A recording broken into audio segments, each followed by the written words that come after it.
Thank you, John and Helen. Cosmetic surgery has been a tricky subject for a very long time. There's some very strong advocates and there's some people who are against it. But here's the thing, cosmetic surgery in itself is not a bad thing.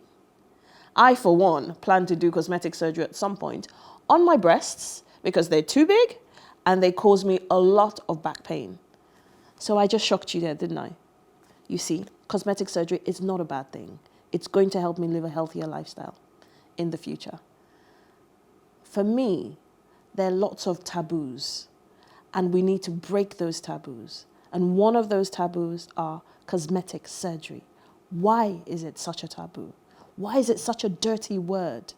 It's time to start shedding the spotlight on cosmetic surgery and look at the pros and cons before we decide to go under the knife. Let's try and do it properly and safely. And with me to do this are Damola Ladejobi, aka Coach Damz, founder and CEO of AskDamz and AskDamz Wellness Institute, and Sharon Ademefun, CEO and founder of Rona Beauty Center and microblog, Diary of an Inner Fat Child. I love that title. Welcome to you both. Thank you. It really is an honor to have you here today. Thank you very much. So, we're talking cosmetic surgery, and we're going to delve right in. And for me, the first question is, what is beauty to both of you? Do you want to go first? You go first. Okay, what is beauty? Let's be honest. Beauty, it means different things to different people. And it's, when people think about beauty, they think about it in terms of the physical appearance alone, you know. And as with all things, even with food, we eat with our eyes first. So let's get that stated. However, I have seen some extremely beautifully and fearfully, wonderfully created people who look gorgeous on the outside, but on the inside, they're extremely ugly. So what is beauty really? We can take it from two angles, and it's fleeting. Yes, it is. Today, it's a certain body type. Tomorrow, it's a certain body type. Yes. So I believe beauty is really something that comes from within. Yeah, it should come from within. It has to come from within. Yes. And over to you, you. Sharon? I also believe that beauty, based on most people's understanding, is physical first. If I'm going to keep it real for me, but I feel like as I've grown as a Christian, I feel like the Holy Spirit's made me realize that you're shallow. Very. and you only look at the outward appearance. And what I've found is I also have some friends that I would say, oh my gosh, this person is so gorgeous. And my husband would be like, yeah, not really.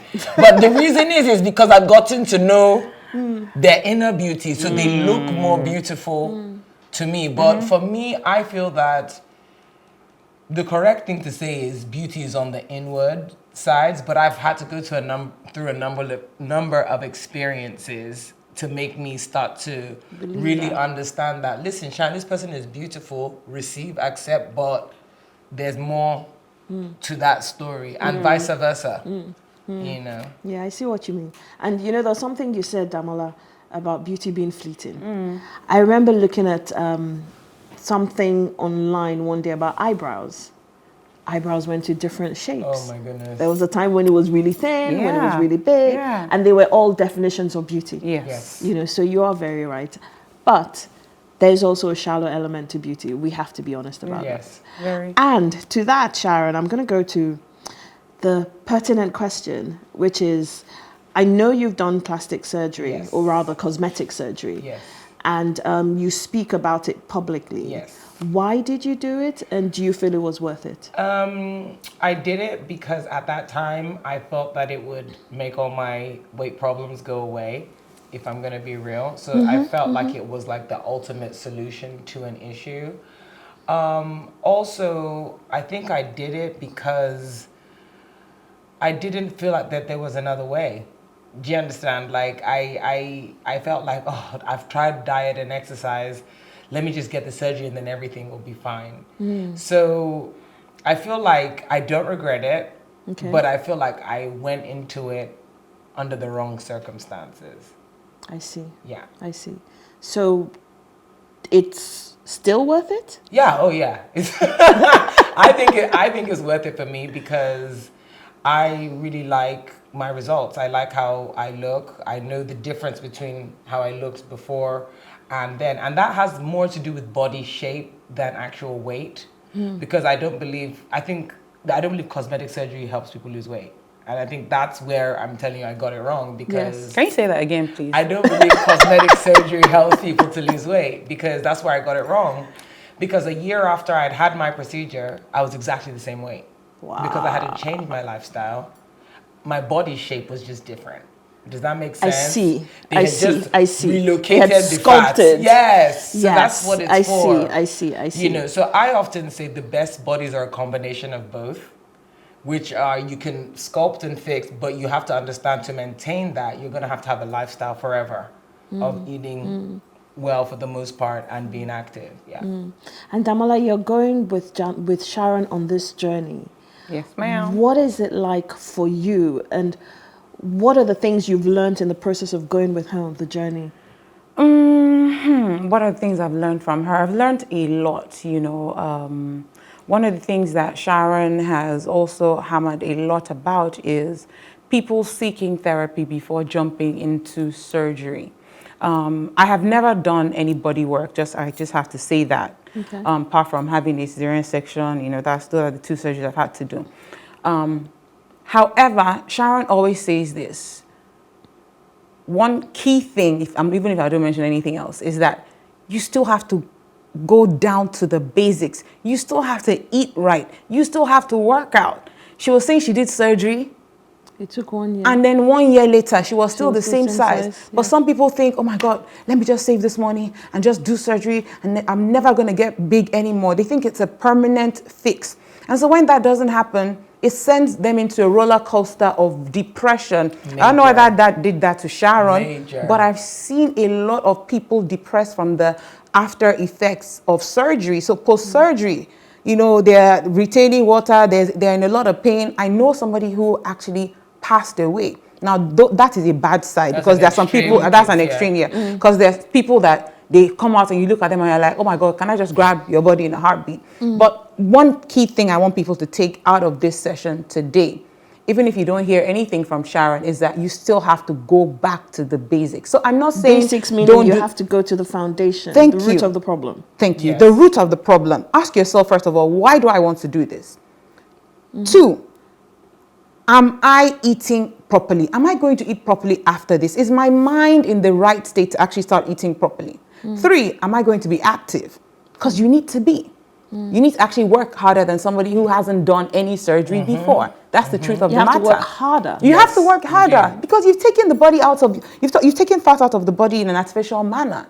And so these, you know, I have a problem with doctors on this issue because doctors will tell you, oh, don't lose more than 1 to 2 kg in 1 week. Or don't lose more than 2.2 pounds in 1 week. And then these same doctors will happily take off 10 kg off you in a day, in one sitting. So really, who are we fooling here?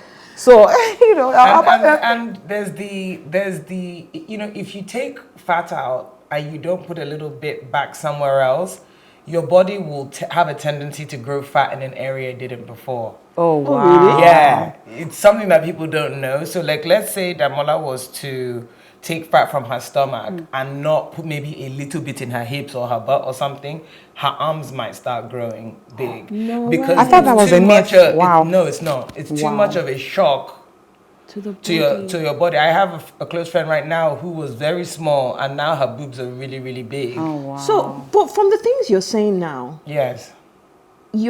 I would be like, I don't want to do cosmetic surgery. See, for me, I guess I should conclude with you need to do your research. Do you understand? Okay.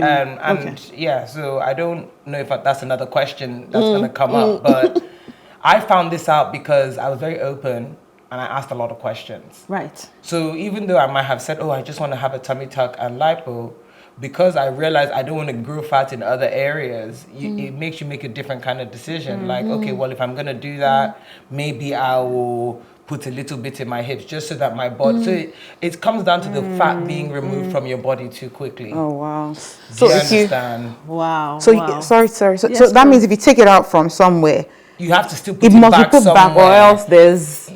And it won't happen now. It will happen like in a year or two. Wow.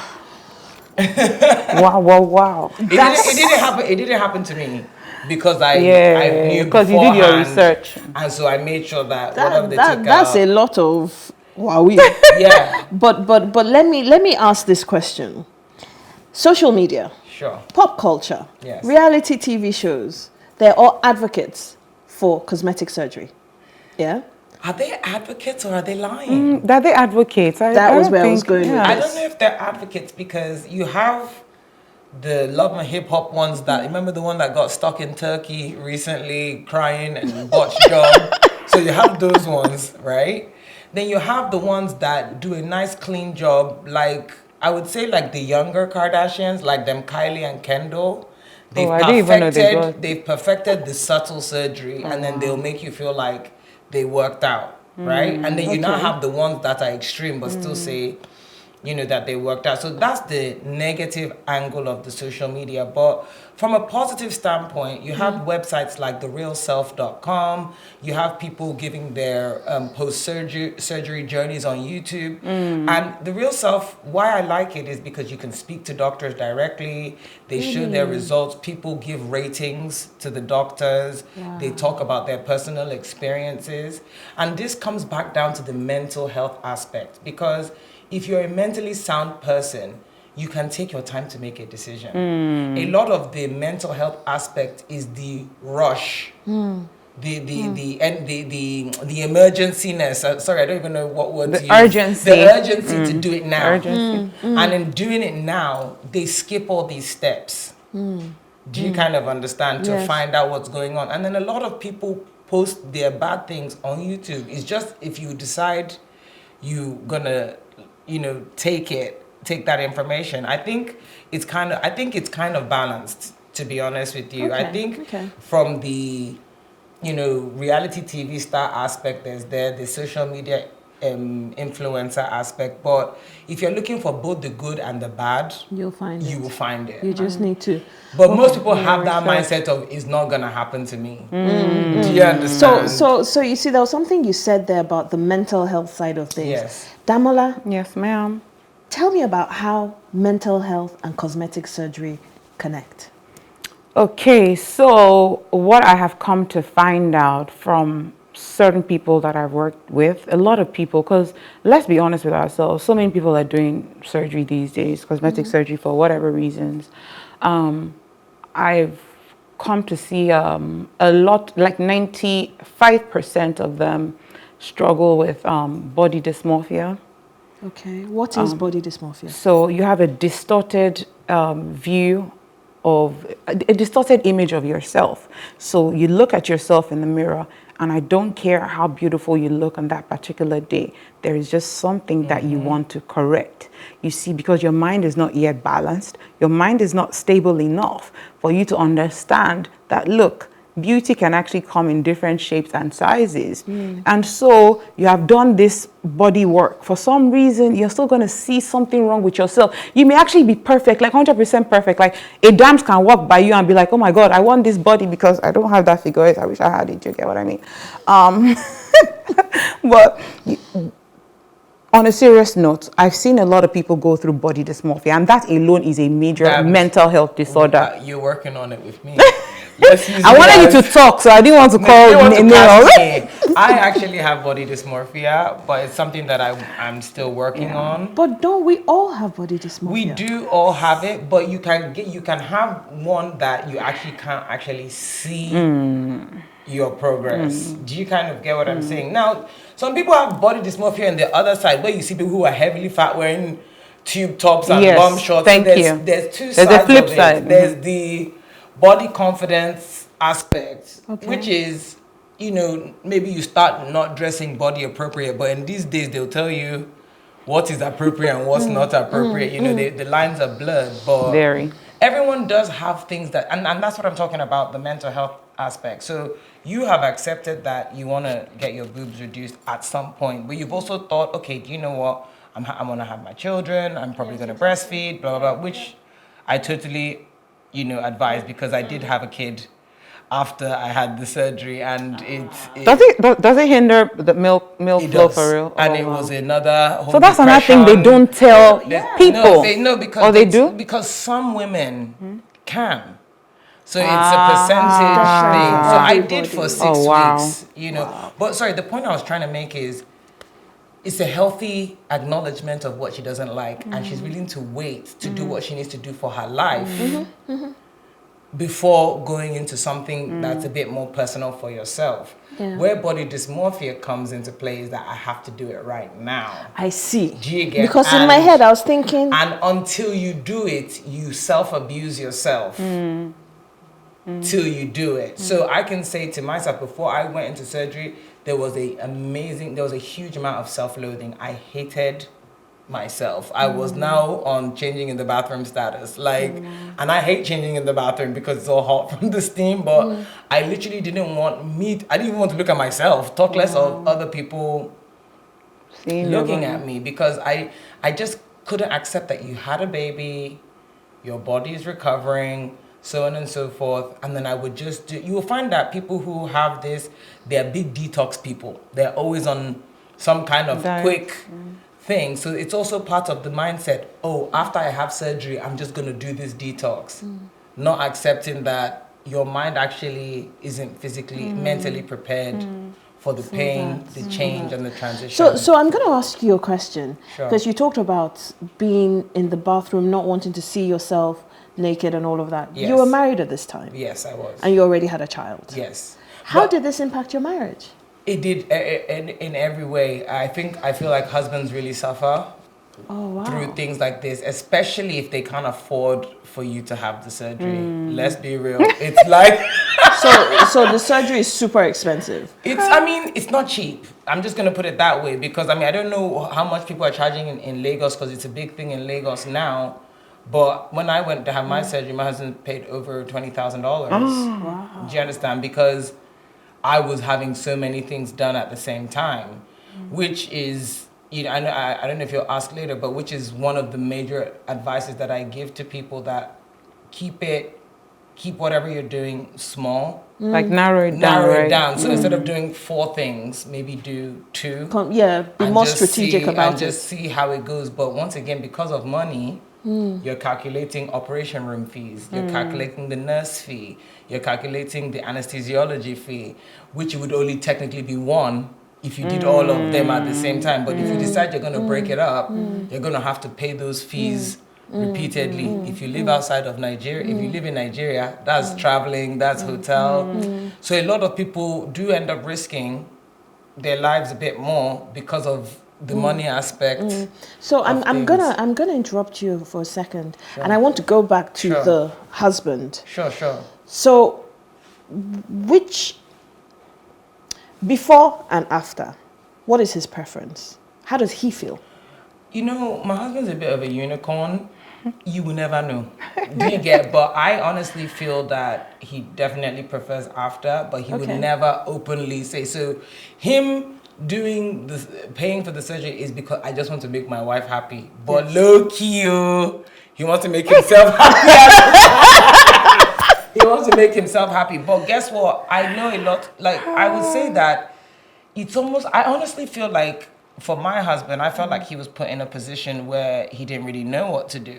Because he wants me to feel that he loves me, but I don't love myself. So I can't even receive whatever it is that he's trying to offer me, because I'm feeling so bad. He wants to be honest, but at the same time, I'll bite his head off if he says, do you get what I'm saying? So they're almost actually put in this, position of this. And I can see how maybe couples who don't communicate as well as we do could start having issues. Do you get what I'm saying? It can cause problems because he's also maybe less attracted to you.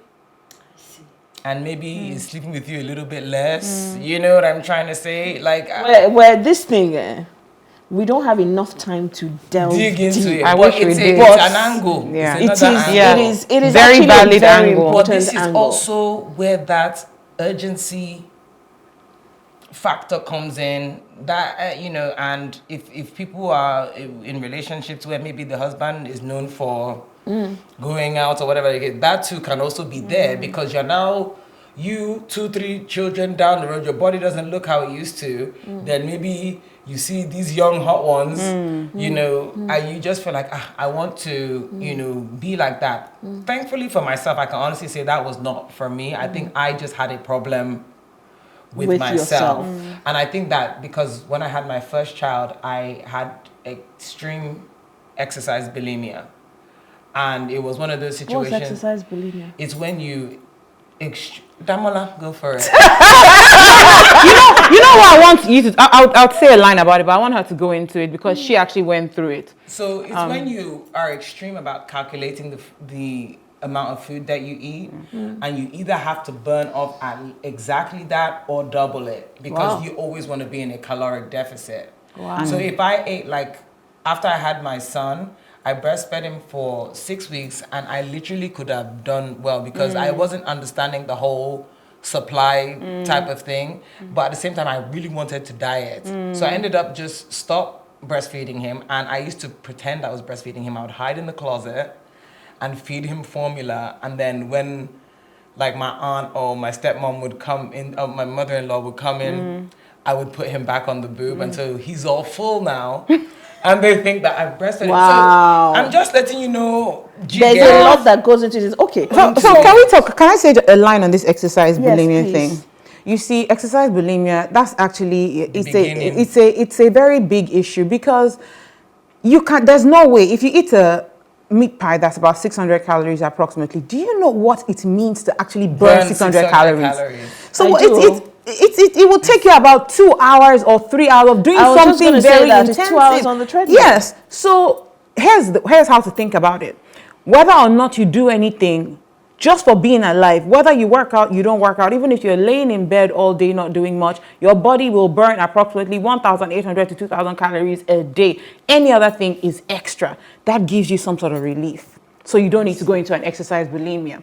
But for people who are thinking, I need to burn X and X calories, I burnt 800. The one thing I hate the most is I burnt 800 calories. I burnt 900 calories. It actually makes my skin crawl because I know what it feels like to think in that direction, and it's not a good approach. Yeah, so it's a actually, huge trap.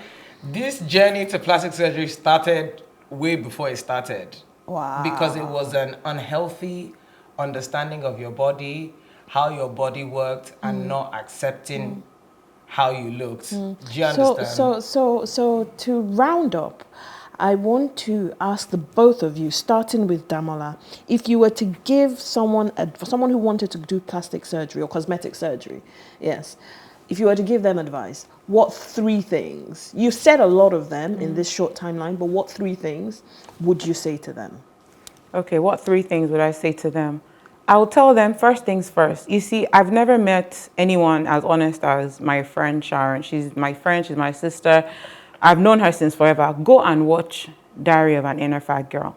She is so honest and open, and if you're not going to hear the truth from anybody else on this planet, you will hear it from her and her page. She talks about it all the time. So please, go and watch Life of Diary of an Inner Fat Girl. And I'm not trying to market her YouTube page. She doesn't need it to make money. That's the truth. Okay, that's the truth. That's one. Second thing, please make sure that you see a therapist before you do any form of cosmetic surgery, because I have seen the effect, the after effect, negative after effect on a lot of people. Yes, they are positive, but I've seen a lot of negatives, and the negatives are the ones they run back to me and they don't even know where to start from, and then they end up having some form of eating disorder that we don't know about. Now we're hearing people talking about, you know, cutting their stomachs and all of that. That's something I never knew about.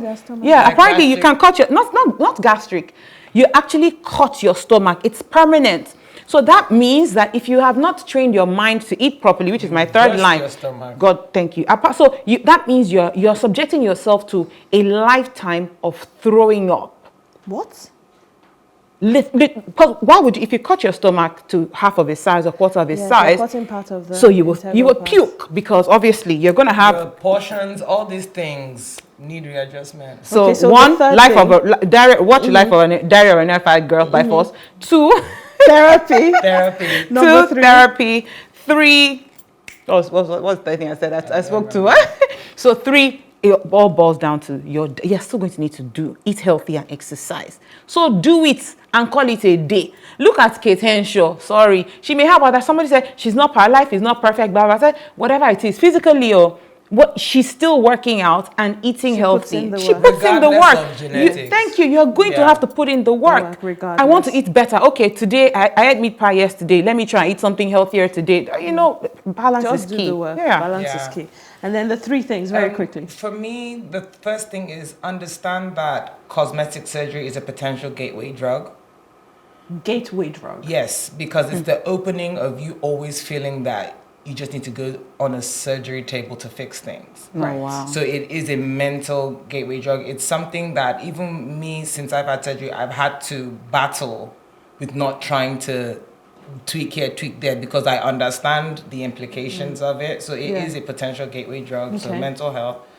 Second thing, from the day that you've made a decision that maybe you want to do the surgery, I would please at least 6 months to 1 year of a healthy lifestyle consistently before even doing it. Okay. If you can even, so you get into if you can even get down as close to your goal weight as possible, you know, it will be better for you. Okay. And finally, ask questions. I cannot stress about it. Like literally, even if it's not people in your circle because you don't want them to know, there's someone out there who's willing to tell you everything and willing to share that information, so you can really, really make, you know, an informed decision. And I know you said 3, but 4, why? Okay, ask yourself the question why. Very important, very important. This has been an extremely enlightening few minutes. We have really shook the table. We have. Which is what we plan to do. And I really hope that it's been informative and perspective shifting for some of us. Right. But the one takeaway that I also want us to be aware of, cosmetic surgery in itself is not a bad thing. No, it's It not. is answering the question why first. That's actually the first thing I would say. Yes. First, understand the why. Yes. And then Move from there. Move from there, yes. Yeah. So thank you so much, Thank you. Damola and Sharon, for being Thank here you. today. Thank you so, so much. We really appreciate it. So up next will be John, Helen, and myself wrapping up the show very quickly. Once again, Damola and Sharon have been absolutely awesome. Thank you. Gracias. Thank you. Stay with us for a few more minutes.